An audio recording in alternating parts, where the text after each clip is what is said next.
Bom dia, boa tarde, boa noite a qualquer um que esteja ouvindo esse podcast, você ouvinte, seja você um aluno, um professor, um docente ou uma pessoa não acadêmica. Prazer. A gente está aqui hoje fazendo um podcast de divulgação científica do projeto Mídias, do curso de Ciências Biológicas de Introdução ao Ensino de Biologia. Vamos falar um pouco sobre um tema botânico, a cegueira botânica, que a gente vai discutir, inclusive, como um dos primeiros tópicos, se esse termo realmente é o correto. Provavelmente a gente vai ter que pensar bem sobre. Vamos começar se apresentando um a um os nomes, para ficar mais fácil de vocês entenderem quem está falando. Então, meu nome é Gabriel. Meu nome é Antônio. Eu sou o Thierry. Eu sou o Pedro Paulo. Eu sou o Felipe. E eu sou o Isaac. Bom, vamos começar então. Algum de vocês já tinha escutado esse termo antes? Cegueira botânica, ou qualquer variedade que a gente vai falar sobre. A gente já tinha discutido esse assunto na própria disciplina de Introdução ao Ensino de Biologia, né? Mas se eu não me engano, a gente já tinha pelo menos ouvido falar em alguma outra disciplina. Eu lembro de escutar quando a gente estava em FFA, bem no começo, ou perto da metade, e o Paulo Sano falou sobre. Lembrei. Quando a gente estava fazendo sobre o projeto de análise das plantas, esqueci o nome agora. Variabilidade. Exato, o projeto É variabilidade. verdade. Ele projeto falou variabilidade. sobre. Então, bom, cegueira botânica. O que seria esse termo? Não sei se é o correto, afinal, esse termo é antigo. Ele já foi reformulado mais de uma vez. Então, a origem dele, a gente pode começar falando, né, lá em 2001, até que recente, pensando no que por dois cientistas de nome difícil.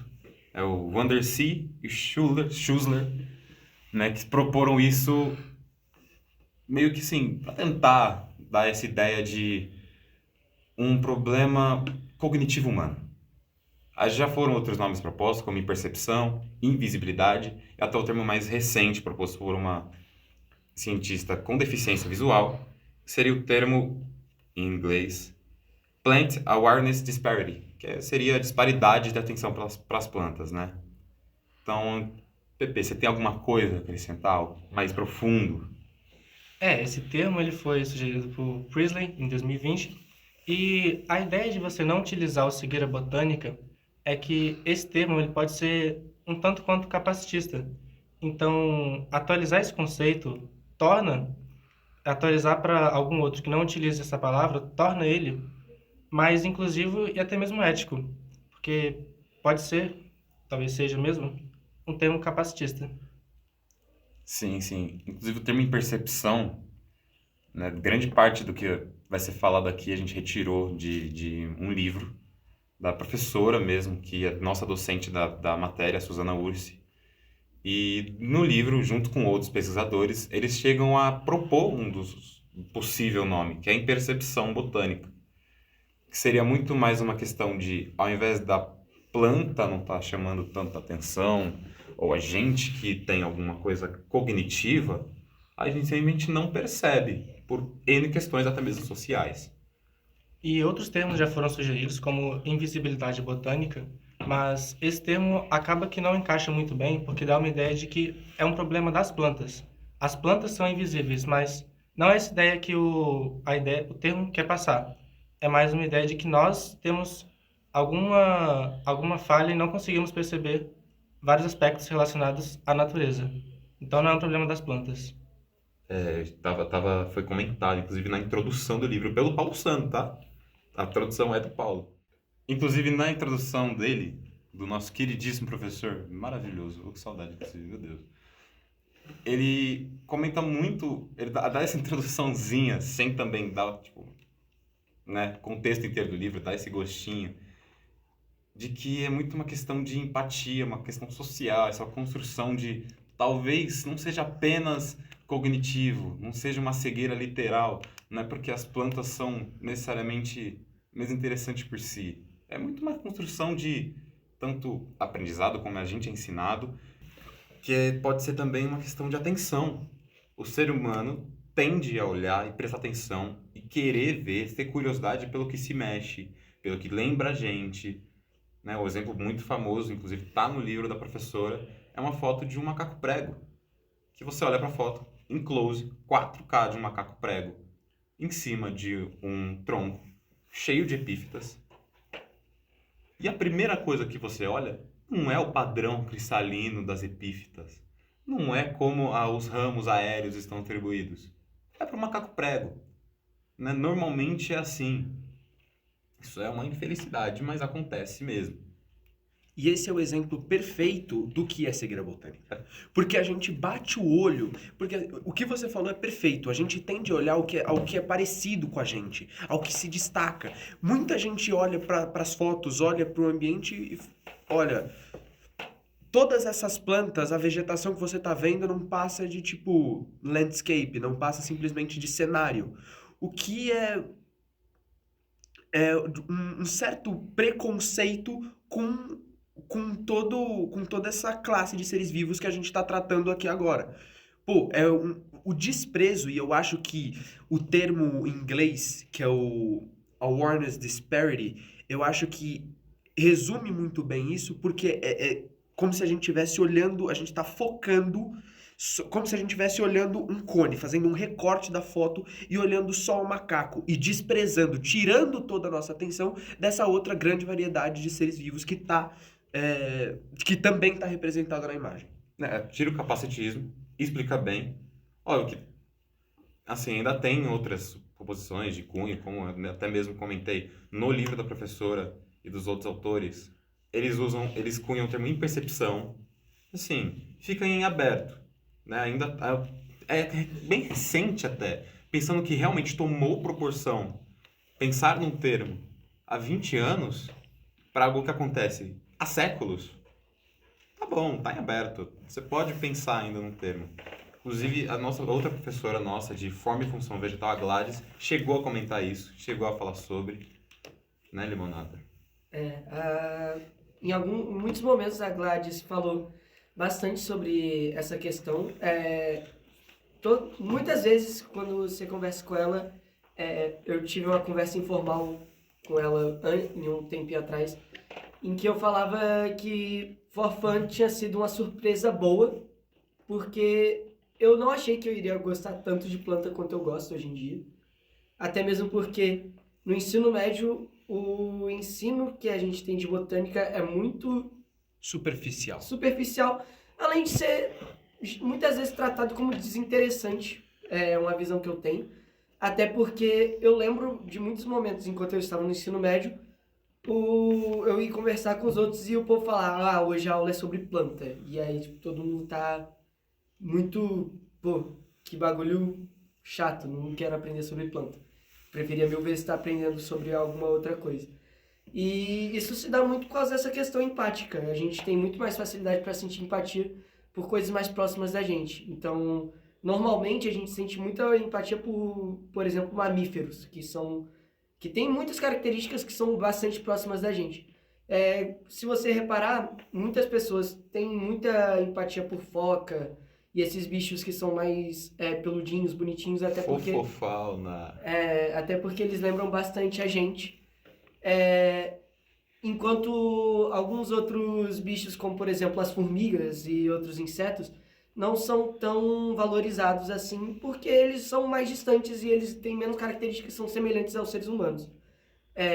Então, se, por exemplo, as formigas, que já são bichos que se movimentam, se alimentam e têm muitas características em comum com a gente, as plantas elas são mais excluídas ainda, e por causa disso acontece uma grande ignorância, não sei se é a melhor palavra que se pode utilizar. Seria justamente uma impercepção. Essa ideia da gente não conseguir, não é não conseguir, mas a gente acaba valorizando menos desprezando. essas coisas. Porque, talvez seja uma palavra forte, desprezo, mas eu acho que essencialmente, no fundo das nossas ações, acaba sendo. De novo, voltando... Entre um desprezo e um descaso. Exato, acho pontuou perfeito agora. Acho que pelo menos essa é a ideia que a gente construiu até agora. E retomando a foto que ele citou do mico no fundo vegetal, até quando a gente vai pensar nas plantas, a gente relaciona as plantas com os animais. Isso aqui é o ambiente daquele animal. Isso aqui é a casa dos bichos. A gente não pensa Tudo bem que tudo um conjunto, mas a gente acaba esquecendo que as plantas também têm uma vivência entre si, tem um ecossistema todo estruturado, mas a gente acaba reduzindo apenas ao lar dos bichos. E e não a um lar deles, uma relação entre esses animais. Sim, por muito tempo isso está citado, mais uma vez, no livro e também em outras fontes. Quando a gente, há uns séculos atrás, quando a gente estava no início de ecologia, ou mesmo de ecossistemas em geral, quando a gente analisava isso, planta era colocado como base, como primeiro, e servia para alimentar ou abrigar os animais, que por sua vez serviam de função, era uma visão diferente, né? Não querendo tratar algo religioso, mas era uma visão diferente mesmo, baseada em religião, baseada principalmente em cristianismo, que os animais eram para agrado do ser humano. Então, normalmente, quando a gente pensava em planta atroficamente, ou qual era o papel ecológico da planta, era alguma coisa relacionada ao animal. Sendo que, por muitas vezes, a planta é o principal ali. Sim, perfeito. A gente olha, a angiosperma produz o fruto. A gente não olha, tipo, o fruto em si como uma estratégia evolutiva de investimento parental das angiospermas para disseminação de semente e ajudar na proliferação da sua espécie. A gente vê como comida de bicho. Por muitas vezes. Né? E é triste pensar que a gente vê desse jeito até hoje. É uma questão social também, cultural. Principalmente pelo local que a gente está, cara. A gente está na América do Sul. A gente está no Brasil. Podem não conhecer, os ouvintes podem não saber, mas dos 6 integrantes presentes na mesa, 5 são brasileiros. Um é peruano. Mas ainda assim, todos estão em contato com uma mega diversidade. E a gente não dá valor. Eu não sei onde você morava exatamente no Peru. Então, eu moro em Peru, eu nasci, eu vivo lá, mas agora estou estudando aqui. Então, eu acho que o ensino de botânica é muito diferenciado, tanto no Peru e do Brasil. Basicamente porque nas escolas, no caso do Peru, não se tem infraestrutura. Não se tem infraestrutura adequada para o ensino da botânica. E além disso, eu acho que o único tema que você percebe de botânica no ensino médio, no caso do Peru, é a fotossíntese e ecologia. Só isso. Você não vai escutar nada de auxina, giberelinas ou epífitas, não. Você não vai fazer trabalho, e se faz trabalho de campo, não vai fazer sobre as plantas. Então, eu acho que isso é como um tema muito importante aqui, porque é como que o estudo da botânica, no caso do Peru, é muito ignorado também. Mas, comparado com o Brasil, eu acho que vocês estão um pouco melhor, né? Porque vocês no ensino médio, eu acho que ensinam para vocês algo de botânica. Não sei se vocês me poderiam confirmar. Assim, depende, né? A gente tem outra grande questão aqui nesse grupo de conversa, que por divina bênção, a gente tem um grupo muito heterogêneo. Então, temos contextos socioculturais diferentes. Como disse, tem um peruano. Você estudou em escola pública ou particular, Antônio? Particular. Particular. Temos 2 do Rio de Janeiro, fluminenses. Um carioca, da Gema. Os 2 vieram de escolas públicas, tecnicamente, mas um diferente da outra. Um de escola particular e 2 da escola... Você é estadual, né, Isaac? 2 de escola estadual de São Paulo. Então, cada um teve um ensino diferente. E dá para confirmar. Até tem coisas de botânica, mas é diferente para cada um. E eu, pessoalmente, tive muito pouco. Eu fiquei realmente mais em cadeia trófica, do que planta serve como alimento. Não cheguei a achar metabolismo em momento algum. Não me lembro sequer de ter histologia botânica. Não sabia nada. Eu vim para cá, para a graduação na USP, sabendo apenas que planta tinha vacuolo e parede vegetal. Eu não sabia mais nada mesmo. Cloroplasto, sei lá, sabia porque tinha clorofila, mas em geral pouquíssimo. Pô, grande parte das coisas que eu sabia sobre planta é porque eu tive que estudar fora do colégio para fazer vestibular. Então, por exemplo, a UERJ, que é uma das faculdades lá do Rio de Janeiro, que ela é estadual, ela tem o vestibular próprio. E o vestibular próprio da UERJ, ela, em questão da prova de biologia, ela é muito pegada, porque geralmente na UERJ você tem 2 matérias específicas quando você escolhe, e geralmente biologia e história são as mais pegadas, porque para abaixar a nota de corte de quem faz medicina e direito. Então, a prova de biologia da UERJ é bizarra, a parte escrita. E cai umas coisas que eu só fui ver na faculdade. O negócio que o Antônio falou, é diaba e hormônios de planta, isso aí eu só fui ver aqui na faculdade, não vi no colégio. A fotossíntese eu vi de maneira muito superficial, que era basicamente usa luz e gás carbônico para produzir oxigênio e energia, mas também era bem superficial, não chegava nem perto da quantidade de profundidade que a gente tinha no metabolismo de outros seres que não são as plantas. E também a única outra coisa que eu acho que eu tive foi na hora de classificação, como angiosperma, gimnosperma e briófita, pteridófita. Isso aí eu acho que todo mundo aqui teve, não sei. Sim. Eu lembro que o Eric, do Duolingo, falou que ele descobriu que é angiosperma aqui. Ele não teve, por exemplo. E ele é só um ano, mas... Você é louco, sério? Um ano de... Sim. Ele entrou na graduação de 024, em 2024. E não sabia. Então, junto com o Gabriel, né, eu vim de escola pública do estado de São Paulo e a gente até fez um trabalho nessa mesma disciplina que era sobre entrevistar um educador e, curiosamente, foi a minha professora de ensino médio, a Alicia, agradecimentos a ela. E ela falou para ele, foi uma grande surpresa para eles, porque eu acho que eu não tinha falado ainda, mas eu não tive botânica na escola. Assim, o que eu tive de botânica foi um pouco de sucessão trófica e fotossíntese, assim como o Antônio falou. Mas, assim, coisas sobre angiosperma, gimnosperma, eu fui aprender por fora, não na escola. Aprendi vendo vídeo no YouTube, lendo algumas coisas, mas eu vim me aprofundar totalmente aqui na universidade. Então, isso é um grande exemplo da botânica no ensino público. Óbvio que eu não posso falar por toda a rede estadual do estado de São Paulo, mas imagino eu que eu e o Gabriel, ele sendo de Guarulhos e eu sendo da Zona Leste de São Paulo, a gente já acaba abrangendo um grande espectro do que é ensinado na rede pública. Sim, e é curioso, porque quando a gente fala o que a gente teve de botânica, talvez a gente não associe o que a gente teve de zoologia, por exemplo. Ou até, não querendo deixar, né, de fora, outros clados fora desses reinos, né? Então, fungos, monera.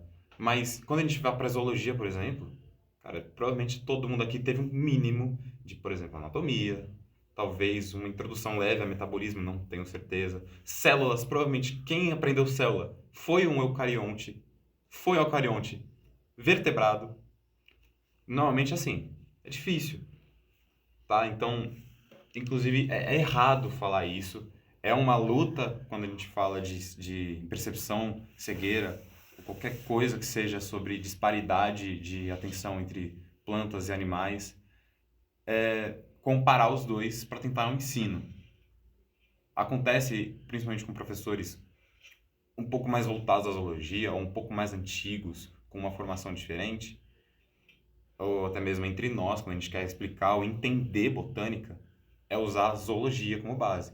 Então, aquilo ali é tipo isso naquele animal. Ficar buscando sempre fazer paralelos. Fazer um paralelismo de algo que não deveria. A planta por si só já está ali, já é algo, já é um ser. Isso me lembra uma das primeiras aulas de Forfã que a gente teve com a Gladys. Lembra que a gente estava olhando o meristema apical, aí eu falei, parece muito um louva-a-Deus. Parece. Inclusive, para deixar claro, o meristema apical, para os ouvintes, não se preocupe, é a pontinha do caule, em resumos bem simplificados. Aí eu falei, parece com a forma de um louva-a-Deus. E a Gladys, ela falou assim, algum dia eu quero que o povo veja o louva-a-Deus e fala, parece um meristema apical. Porque, obviamente, o em tom de piada, mas também ressalta essa ideia de, tipo, a gente sempre tá vendo alguma coisa na planta e a gente tá pensando, parece com tal coisa. E a gente sempre tenta procurar esse paralelo com o bicho. Pô, a Gladys foi barras nessa aí, hein? Só falou. Foi barras. Quer fechar alguma coisa sobre ensino? Porque eu acho que uma coisa que eu conversei recentemente com o Thierry foi... Você estava presente também, Felipe. E outro membro que não está aqui, que é o Pedro Freire. A gente falou sobre o histórico das nossas escolas. E é interessante ressaltar, na minha escola, no meu ano, 2 alunos entraram para a USP. E para ensino superior, passaram por vestibular ou alguma coisa pública, não necessariamente fizeram a paga, né? Fizeram mensalidade, acho que 6 ou 5. Tá? Então, é disparo de diferença quando a gente compara, por exemplo, com o Thierry, que, sim, deixando claro, não há problema nenhum seu contexto socioeconômico, sociocultural. Isso não é algo limitante na questão de personalidade e não é culpa de quem está participando. É simplesmente para deixar claro que há sim uma heterogeneidade no conhecimento, na forma como a ciência é divulgada, na forma como a ciência chega para cada um, porque às vezes a mesma coisa é divulgada de formas diferentes. Isso é claro. E é muito uma questão intrínseca de Estado e legislação. Pô, a diferença de oportunidade é bizarra mesmo, não tenho o que falar. Fazendo essa comparação com a rede de ensino pública, eu que, graças a Deus, tive a oportunidade de estudar em uma escola muito boa, eu posso falar que eu tive tudo. Então, eu tive, como a minha escola era totalmente voltada para me preparar para vestibular, tanto é que, tipo, pô, no nosso grupo aqui, eu entrei aqui pela FUVEST, teve gente que entrou pelo Enem, gente que entrou por Provão Paulista, mas eu entrei, tipo, ampla concorrência na FUVEST, e, tipo, eu tive tudo. Então, eu tive, pelo menos o básico de histologia vegetal, eu tive hormônios vegetais, eu tive princípios de ecologia. Não cheguei tão fundo no metabolismo vegetal, mas tive toda a questão bioquímica da fotossíntese, pelo menos por cima. E eu, graças a Deus, tive essa oportunidade. Mas também quero ressaltar outras coisas. A minha escola tinha uma estrutura muito boa de laboratório, também a gente tinha microscópio fotônico e, pô, várias outras estruturas para que a gente conseguisse ter aulas práticas de qualidade, tipo nível 1 ensino superior, pelo menos onde eu estudei. E mesmo assim, a gente tinha mais ou menos uma aula de laboratório por semana durante o segundo ano do ensino médio, laboratório de biologia. E dá para contar nos dedos quantas tipo, aulas de laboratório a gente teve voltadas para botânica. É muito mais voltado na questão de biologia celular. Eu não tive tanto também de zoologia, mas tive mais. A gente tinha saída pedagógica também. Por exemplo, no segundo ano a gente teve uma saída pedagógica pro Petar.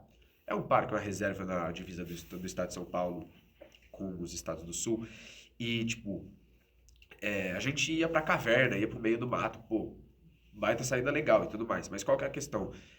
A gente sempre focava muito em, tipo, pô, vamos sair no meio da noite pra fazer observação de aves. Vamos sair amanhã de manhã porque perto da saída da caverna lá tem, geralmente fica uma família de macaco prego lá.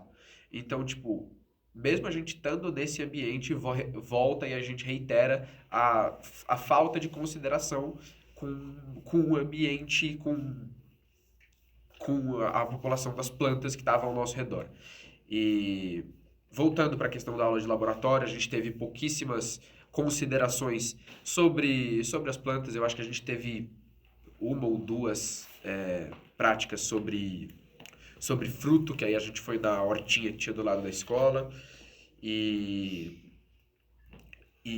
mesmo eu tendo acesso a todo esse conteúdo, que pô, a gente vê até no ensino superior, grande parte do que a gente teve em disciplinas do primeiro semestre, que outras pessoas do grupo nunca tinham ouvido falar, eu já tinha tido praticamente tudo na escola, ainda assim não mudou a minha percepção. Eu falo isso, pô, depois que a gente começou a ter for fun, e como o método de ensino, que acho que a gente vai debater aqui também, é a chave pra gente tentar começar, pelo menos, minimizar essa situação, pelo menos a médio prazo aqui do nosso país. Só depois da gente ter for fun que, pô, a gente tá andando por aí, olha, o meristema apical colinar, olha o angiosperma. Como a gente começa, tipo, ficar mais atento com esse tipo de coisa e começar a considerar mais. Não é, tipo, a gente precisa parar de ver e começar a observar, entendeu? Eu comecei a plantar, cara. Minha vida inteira eu vivi cercado de plantinha, porque felizmente a prefeitura de Guarulhos não faz uma bela de uma limpeza, então sempre tem planta na rua, sempre tem planta na calçada. Tem picão branco na minha calçada, um monte. Dá pra fazer uma salada com essa porra. E eu nunca pessoalmente fiquei, nossa, que interessante. Eu lembro de, na minha infância, eu parar nos cantinhos, nas áreas em que, por exemplo, a calçada tava rachada e tava com terra. Em vez de procurar planta, eu cavucava pra achar tatuzinho bola, minhoca. Cara, eu já peguei 2 Yakult, enchi com acho que uns 30 tatuzinhos em cada. Soltei tudo, óbvio. Mas só agora, em graduação, depois de Farfã, que eu comecei a plantar. Eu fiz algo que eu acho que nenhuma criança no mundo fez, que é plantar o feijão e tentar cuidar depois. Que eu acho que isso inclusive, vai se aprofundar aqui. Alguém aqui já fez experimento de plantar feijão quando era criança? Lógico. Claro. Todo mundo fez, né? Sim. Sim. O que aconteceu depois de plantar feijão? Morre. Ah, eu cuidei do meu. E aconteceu depois? Mano, Durou muito? ele durou um tempasso. Oh, Uma semana. Cara, eu era muito pequenininho, aí meus pais me ajudavam a Porque cuidar dele. você cuidava, por isso que ficou vivo. Não, eu cuidava dele, mas só que meus pais me ajudavam bastante. Eu morava em Três Corações nessa época, interior de Minas. E eu tinha uma casa com quintal. Então, um dos principais motivos dele morrer é que ele continua no copinho, né? E aí ele não tem mais espaço Não pra lhe crescer. foi ensinado o que fazer depois. Não, Foi. nunca falam que tem que tirar do copinho, mas só que Plantou, acabou, filho. Era assim. o meu pai, ele é uma pessoa que entende bastante de planta, ele sempre gostou muito de cuidar de planta. Então, depois que dele crescer, ele aumentar um pouquinho, a gente botou ele no quintal e a gente começou a crescer. Ele chegou até, tipo, a dar a vagenzinho uma vez, mas aí depois de um tempinho ele morreu mesmo, porque... O meu irmão chegou nesse semestre, depois que eu conheci Gladys, Forfã, a gente já estava apresentado ao princípio de meristema, com feijãozinho no algodão. Falou, vamos plantar um feijãozinho? Na cabeça dele, ele falou isso pra mim. Vamos plantar feijão que a gente nunca mais precisa comprar, a gente vai ter em casa. Nossa. Falei, beleza, vamos plantar esse feijão. Haja feijão. Fiz a incubação do feijão, germinei, cresceu, troquei, fui pra terra. Tá até agora, já faz 4 meses. Maravilhoso. A gente teve feira da biologia, que a gente tem esse costume aqui na USP de fazer feiras dos cursos, então ficou uma semana disso, de semana temática. Eu comprei 2, não era uma, eu comprei uma suculenta. Ainda tá viva? Tá viva, Sério? crescendo, ramificou em 2, dividi as 2. Eu tô com uma planta carnívora que eu comprei, aqui também, tá maravilhosa. Cheguei em casa outro dia, tava numa pitangueira maravilhosa, comi um monte, pensei, vou jogar fora a semente, né? Coloquei lá pra incubar a semente. Achei aquela semente estranha aérea, que acho que na verdade é um fruto. Eu esqueci de perguntar pra Gladys. Uma sâmara. Não sei se é uma sâmara. Não era maior, era uma semente com espinhos bem grande. Parece uma orelha de porco de tão grande, mano. Ah, aquela que ela tem uma bolinha e Sim, É parece um uma- élitro. Sim. é um semente só. É uma semente, né? Achei que ele ia falar o nome Eu técnico. germinei. Algo que, assim, toda criança teve a oportunidade. Nenhuma fez. Poucas fazem. O Felipe teve a chance e fez. Mas todo mundo aqui plantou feijão. De 6, 1 vingou. Por quê? Porque o professor, com certeza, com autoridade, porque eu tenho um irmão mais novo e posso falar isso, deu feijão, rega, coloca no algodão. E depois, fica por essas. Esse é o problema até de como a legislação é feita. Né? A BNCC, por exemplo, tem problemas. Para a escola pública teve a reformulação do ensino médio, teve problemas, coisas foram cortadas, foram coisas relativamente fúteis, não posso até falar, porque é uma questão relativa, você que escolhe o que realmente lhe agrada de seguir, mas pouco úteis foram adicionadas. É verdade. Então, E se é um você problema. for analisar a BNCC, acaba que a biologia não tem, a botânica principalmente, não tem um enfoque tão grande. Porque as palavras botânica, planta e vegetais, elas não aparecem na BNCC na parte de ensino médio. A própria botânica, ela não tem uma matéria exclusiva para ela na BNCC. Ela pode ser trabalhada como itinerários formativos ou atividades interdisciplinares. Isso é uma perda muito grande para a biologia, você não ter uma matéria para ela. Inclusive, somente no segundo ano do ensino fundamental, quando as crianças estão lá com 8 anos, é que tem uma parte específica focada para as plantas. Como o próprio Pedro Paulo apontou, questão de BNCC, como botânica é levantado muito pouco, como biologia em geral, mas enfoque botânica, é pouco levantado. Isso reflete muito na educação, afinal, é diretamente a educação e reflete muito nos professores. O público-alvo desse podcast é também professor, não só discentes, mas docentes. A ideia é realmente trazer, levantar, dar essa faísca de talvez seja importante falar sobre planta. Talvez seja importante a gente dar essa consciência ambiental também. Né? Um dos motivos do porquê a gente tem que combater a cegueira botânica, inclusive eu cheguei até a dar um triste parecer, que é como a gente é rico, como o nosso país é diverso, e a gente tem essa impercepção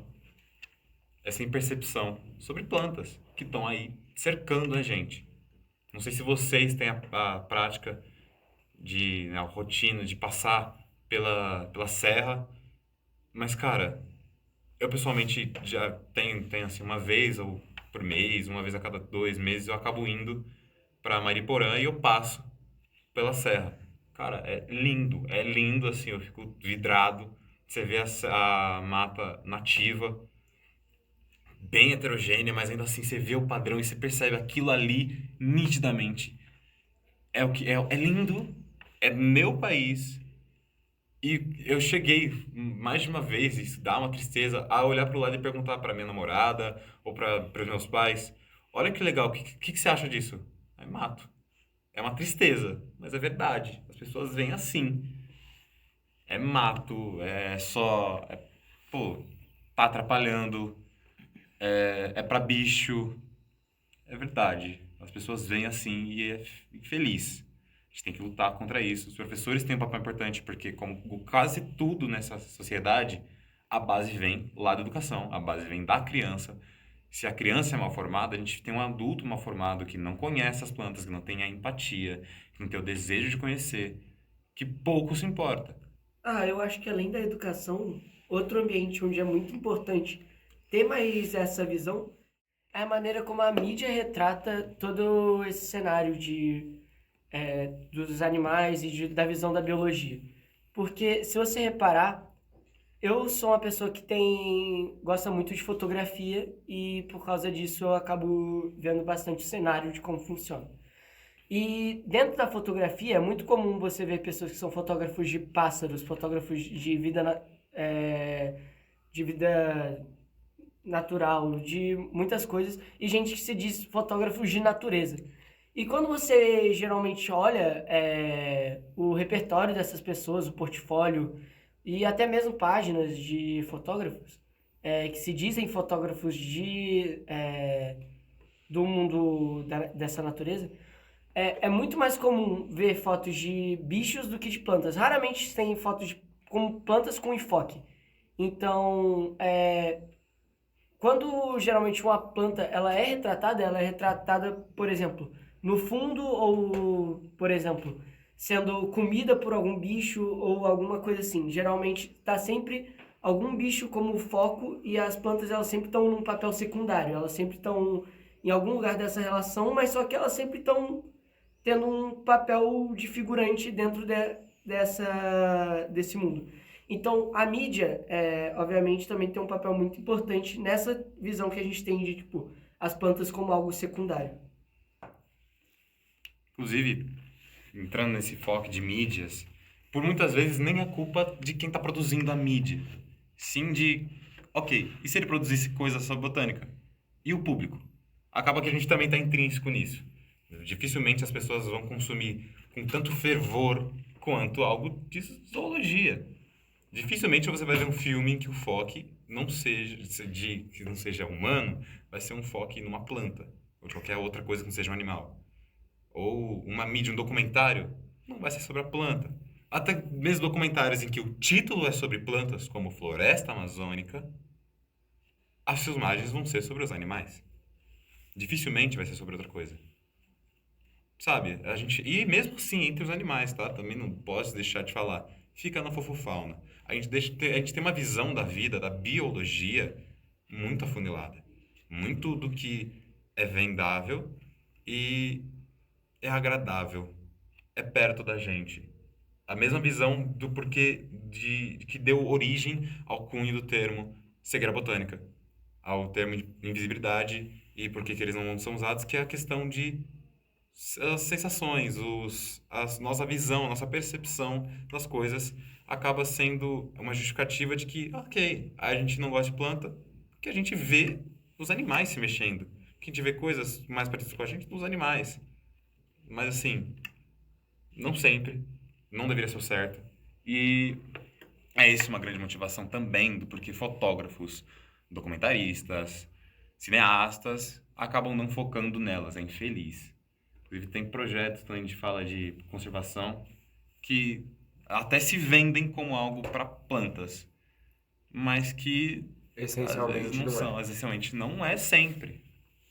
É um grande exemplo da fofofauna é quando você pega um animal conhecido pelo grande público e que o grande público tem empatia com esse animal por ele ser bonito, por ser fofo, por ser semelhante a gente, e você acaba usando ele como o seu protagonista de sustentabilidade. Por exemplo, vamos conservar os pandas, mas na verdade o seu objetivo é conservar todo o ecossistema em que o panda está inserido. Mas isso é vendido por grande público, porque se você falar, vamos conservar o ecossistema das florestas chinesas de bambu, raramente isso vai vender. E raramente isso vai gerar lucro, porque convenhamos que a sustentabilidade é gerida a lucro. Então, por exemplo, no Brasil, isso também é algo muito retrógrado, não é feito. Por exemplo, a gente não vê vamos conservar a floresta amazônica ou vamos conservar as arpias para conservar a floresta amazônica. E isso é algo muito defasado no nosso país ainda. Só que eu acho que tem uma questão em relação à Amazônia que eu acho que é importante a gente pontuar. Eu acho que, tipo assim, até você... Hoje em dia, acho que você escuta mais o fato de vamos conservar a Amazônia. Mas por que que a gente já tem essa mentalidade, essa ideia de vamos conservar a Amazônia? Por quê? Porque quando a gente pensa em vamos conservar a Amazônia, é o que você falou. A gente não pensa em conservar a Amazônia em si. Você pensa em conservar... Você está fazendo... pegando uma parte pelo todo. Então você está falando, vamos conservar a Amazônia, só que você está pensando em conservar a onça, você está pensando em conservar a arpia e tudo mais. E tipo assim, o que, de novo, vamos reiterar, esses programas de conservação não, de jeito nenhum é uma coisa ruim. Só que, de novo, não só reitera o fato de que a gente falou do... Acho que palavra você tinha usado? Acho que era descaso. É um descaso. Não chega nem a ser um desprezo, porque por muitas vezes não é ódio. Só pode não ser. ligam. Exato. Então acho que tira o enfoque do que era pra ser, porque o ecossistema não é só o bicho. E eu acho que é isso que tá pouco incrustado na cabeça das pessoas. Sim, por vezes quando a gente vende, né, a questão de conservar um habitat, além de realmente focar no animal ao invés do habitat como todos os seres vivos, a gente faz outra coisa também, que é, por exemplo, a Amazônia. Vamos conservar a Amazônia. Por quê? Porque a gente pensa no efeito. Porque ela ajuda no ciclo de carbono, no ciclo do oxigênio, no ciclo da água. Tá, mas e as plantas em si? Estão lá pelos animais, estão lá. Dificilmente a gente tem tanta empatia quanto a gente teria com os animais ou com o efeito que ela faz por existir. Você pontuou um negócio muito da hora agora, que é o fato de, tipo assim, a gente sempre fica buscando utilidade. Não é, a gente não precisa. A gente não precisa. Por que precisa conservar? E precisa de um porquê? Por vezes a gente tem esse problema quando a gente está no mundo acadêmico, que é fazer ciência de base ou não. Cara, para eu explicar para minha mãe o porquê que eu queria, por exemplo, estudar acho que mamífero, coisa assim, do cerrado, coisa assim. Brother, tá, mas pra quê? Porque, sabe, é bonito, merece viver, a gente quer saber mais. Ah, filho, Mas isso aí não é nada. não, o que reflete na minha vida? Não precisa refletir nada. É um ser vivo, tem direito à vida e todo mundo deveria, sabe, esse fascínio. É lindo, é belo. Né? Essa questão de tirar também a questão de trófico. Pô, plantas não são menos evoluídas. Acho que todo mundo aqui concorda que quando a gente entrar em metabolismo de planta, a gente vai sofrer. Porque elas são Bastante. muito complexas. Todo mundo, se tem ser vivo, evoluiu tanto quanto qualquer outro que também está vivo. Elas estão aí, inclusive, mais tempo que a gente. Se for considerar surgimento, né? Uhum. É impressionante. A gente não liga tanto, principalmente no país em que a gente é tão diverso. Centenas de milhares de espécies. Milhares e milhares nativas. E a gente por vezes ignora. Sabe? Isso é triste. E a gente só deixa de ignorar, é aquilo que a gente tava falando agora, a gente só deixa de ignorar quando pode gerar algum benefício pra gente. Pô, por que que muita gente estuda a planta? Porque vai que descobre alguma coisa, algum Farmacêutica. remédio, alguma questão farmacêutica, patentia, acabou a vida do cara, não precisa nunca mais trabalhar patenteando um negócio. Tá ligado? Então, tipo, a gente... Ah, por que que você vai estudar tudo isso? Lógico que tem gente que pensa, por exemplo, como você falou agora. Mas tem gente que pensa, por que que você vai estudar planta? Dá pra ganhar um dinheiro federal nisso aí, Zé. Tá ligado? Então, tipo, mas é... E, de novo, tira a essência do negócio. A gente para de olhar o negócio como um ser vivo, como algo... E aí olha pra tudo que a gente falou. Olha como produto, olha como cenário. E perde toda a complexidade do negócio. Mano, tem também toda a questão que, tipo, tudo bem que vai ter um cara que ele vai começar a estudar planta só por causa do dinheiro.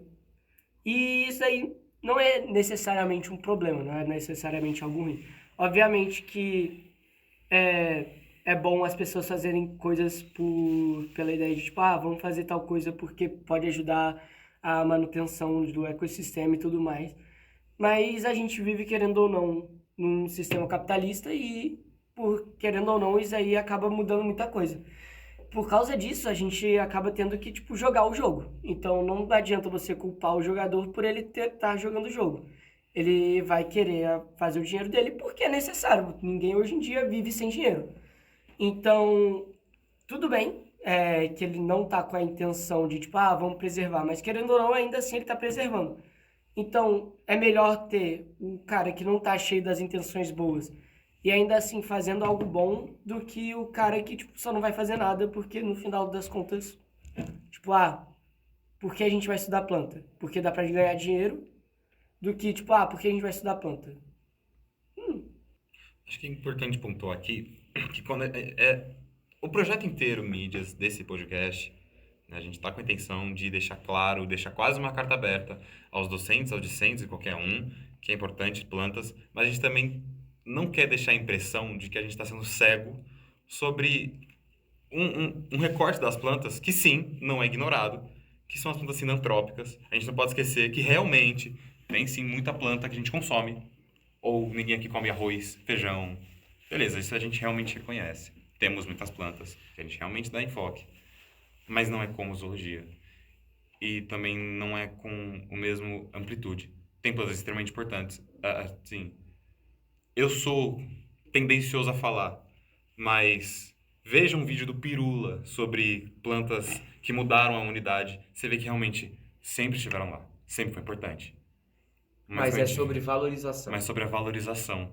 Dificilmente a gente lembra delas. Elas podem estar sempre lá, mas não são tão apontadas. E você todo dia come um prato cheio delas. Isso, nossa, genial isso que você pontuou agora. Porque, tipo assim, você convive com planta, e não tô nem falando de quando você tá dirigindo, passa do lado de uma árvore. Tem planta no seu prato todo dia, e quando você pensa, agora eu vou entrar em contato com planta, você vai pra uma chácara, você vai atravessar a serra, você fala, ok, agora eu estou vendo Não plantas. precisa.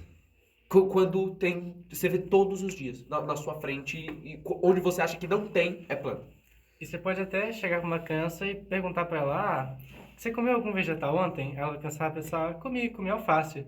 Mas geralmente ela não fala do arroz e do feijão, que também são vegetais. A gente Ela só trata como algo fala à parte. do verde. Uhum, exato. Sim, é bizarro isso, é interessante falar isso. Várias coisas que a gente pontuou sobre a questão de, tipo, dos problemas da mídia, a gente falou do fotógrafo, falou De Falam educação. exato, dos documentários também e tudo mais, mas nada disso, essencialmente, por que que essas coisas são tratadas assim no sistema socioeconômico que a gente vive hoje? Porque não tem essa valorização do público. É o que eu falei lá atrás. O público, ele precisa parar de ver planta, começar a enxergar, de fato, o que é aquele ser vivo. E enxergar ele como um ser vivo, como qualquer outro. Não é só uma luz verde que tá na sua retina, não, mano. Dá pra ser mais. Dá pra você prestar atenção, realmente ir atrás. Ou, assim, a gente não pode esquecer, tem muito público leigo e realmente grande parte do conhecimento deles vem pela divulgação científica, vai vir pelo jornal, vai vir pelo Instagram, pelas redes sociais. Mas só de ficar olhando, presta atenção, vê um pouquinho. Não é mato que você tá vendo na rua. O pessoal fala, a árvore não se mexe, e os tropismos? Se mexe. Não só se mexe, como... Cara, é muito complexa. Não é só algo sem vida e duro. Aquele tronco tem vida. Aquele tronco sente, aquele tronco tem metabolismo, bem como você. Diferente, óbvio. Não por isso ignorável. Tá lá. Girassol, mano. O girassol, ele vai se mexendo durante o dia. Pô, e tantas plantas que, normalmente, quando a gente quer falar com criança ou com um público... Mas tem, por exemplo, aquela flor que quando o polinizador chega perto, grampeia, entre muitas aspas, gruda um pedaço dela para polinizar. Cara, isso é A impressionante. espécie de orquídea que É uma orquídea. ela mimetiza a fêmea de vespa. Maravilhoso, isso é incrível. Pô, para pra pensar, todo negócio da planta carnívora, um absurdo. Sim, são folhas, louco. maluquice. E as pessoas dificilmente sabem disso, cara. Expliquei isso, minha avó ficou surpresa. E nem toda planta carnívora mata. Tem planta carnívora que elas só prendem pra... Tipo, a gente acaba considerando ela plantas carnívoras, mas, tipo, ela prende uma mosca, porque ela tem a capacidade de emitir esse cheiro de É podre. bem volátil. E aí a mosca acaba entrando lá, ela passa um dia lá se encharcando de pólen, e aí quando ela sai, ela vai tipo, espalhando o pólen dela para outras plantas. Então, tipo, mano, tem muita coisa extremamente absurda, assim, tipo, tem umas adaptações muito específicas em plantas que se a gente visse isso num bicho, a gente fala, caralho, que negócio louco. E aí... Falar. Caramba, que negócio louco! E aí, se a gente fosse ver mas já que é uma planta, o povo não presta tanta atenção. A gente tende a desconsiderar, pô, acho que de todos, lógico que, pô, evolução é algo muito relativo para cada grupo, né? Mas as estratégias evolutivas das plantas é um negócio de outro mundo. Geniais. Pensando entre aspas, limitações que ela tem de mobilidade, que muitas vezes até melhor, dependendo da planta. Cara, Para bizarro. pra pensar o quanto o fruto é um negócio genial. O quanto o fruto... Eu vou atrair um bicho, ele vai comer o que eu produzi, e aí quando ele vai perambular por aí, quando ele for defecar em outro lugar, longe de mim, proliferou e agora a minha espécie não tá mais, só aqui tá lá. Olha que genial. Jaca, mano.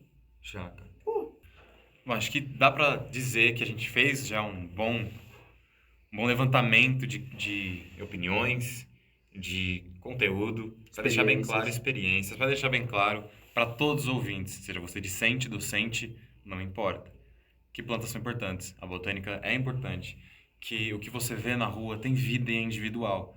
Você tem que fazer a diferença. Pesquise, procure, observe mais. Se você é um docente, faça a diferença. Procure estratégias diferentes, estratégias didáticas, um aprendizado experimental em que você traga, por exemplo, anatomias das plantas e deixe os alunos tocarem, faça perguntas, faça demonstrações.